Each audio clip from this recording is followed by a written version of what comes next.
Hey, you came back. This is episode 3. We're going to talk about ciders today. Kind of ended up with that these guys Bold Rock last time, if you remember. And we're going to get into the world of ciders. Now, a lot of misnomers are cider is beer.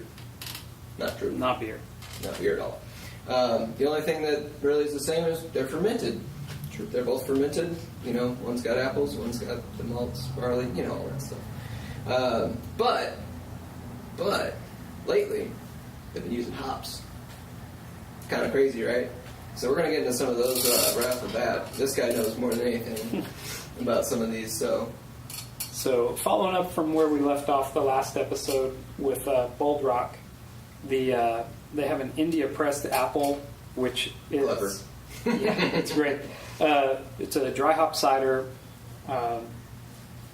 They use Citra, Amarillo, and Cascade hops, I believe, which give it a lot of citrus notes. Yeah. So it's really a tasty combination when you get that kind of dry, like apple with some citrus flavor, and super crushable.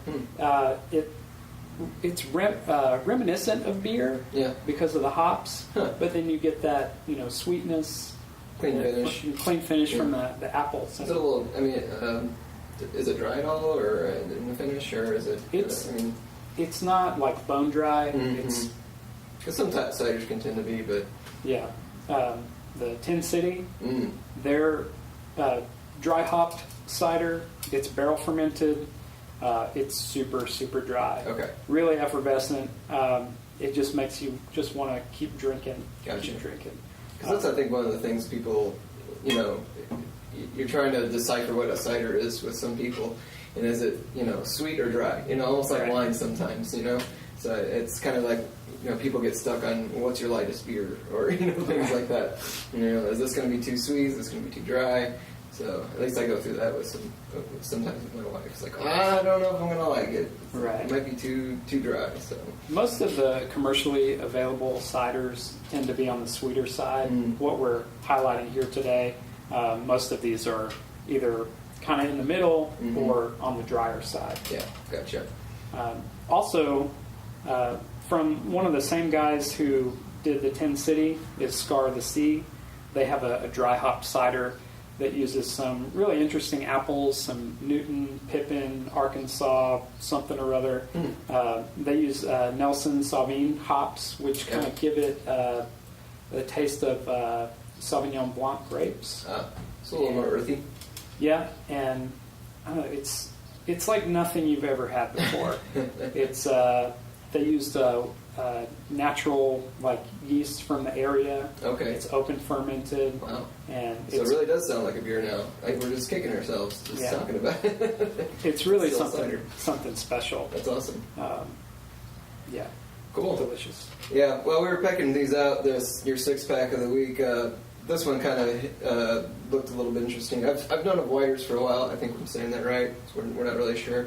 But it's Reposado. It's a tequila barrel aged. It only comes in about 7%. But you yourself said you couldn't even really drink a whole bottle. I would have liked to share it. Yeah. This is probably, with the exception of the pineapple, one of the sweeter ciders that we're highlighting today. But it has that kind of, what's the word I'm looking for?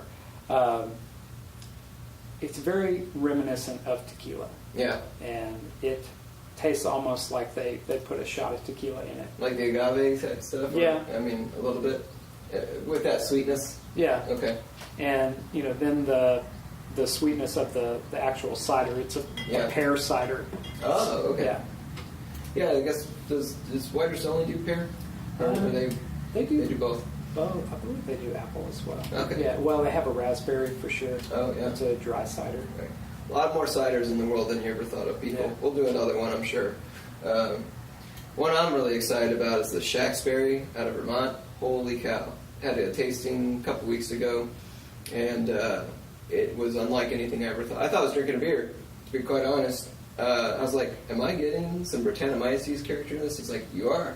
Because apparently the orchards there are just covered with it, and they just can't get rid of it. So heck, let's just keep doing what we're doing and make a really super drinkable cider.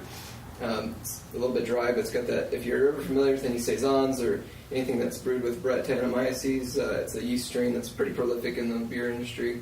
But it's hard to describe. It's not funky, but it's they give you that farmhouse kind of flavor. Horse blanket.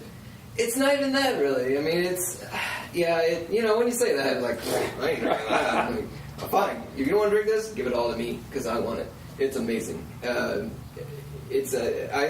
encourage you to give it a try because it's unlike anything I've ever had with the cider. It's brand new to the state. Same people that brought some of these other ones in. So I say give it a try for sure. I think they just come in 4-packs, I believe, too. So you're not out a whole lot if you don't like it.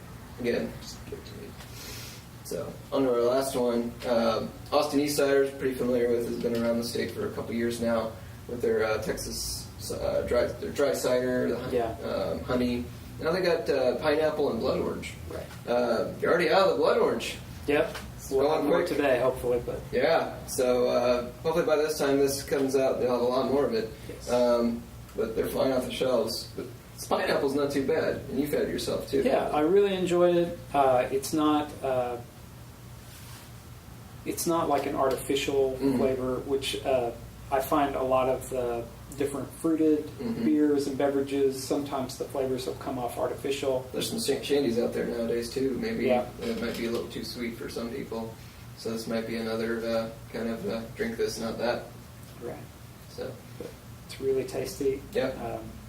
Only 5%. Most of these are going to be, with the exception of this guy, ciders are meant to get you drunk, but it's a good, just refreshing drink. All gluten-free. They are all gluten-free. If you're really concerned about that. So, or if you have the celiac. So, that's been our 6-pack of the week. Your word for the day to get you more educated is fermentation. So fermentation is the process of, putting all the ingredients together, letting them ferment into what we now call beer and cider. Yeasts consume sugars, and the byproduct of that consumption is alcohol and carbon dioxide. Which we love. Alcohol. Sometimes. Doesn't love us all the time. So, well, that's been your 6-pack of the week. I've been Brian of Beer is Okay. Make sure to check us out again at Facebook, social, all that. You know where to go. It's down the links below.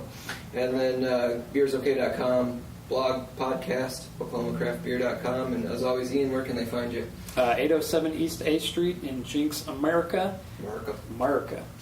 BeerGardenJinx.com, Facebook, Instagram, Twitter, and you can find all of our beverages on Untapped. There you go. Make sure to subscribe below. We'll check you next week when we get into more cans like this guy. We're going to talk some lake beers. Lake beers. All right. See you then. Cheers.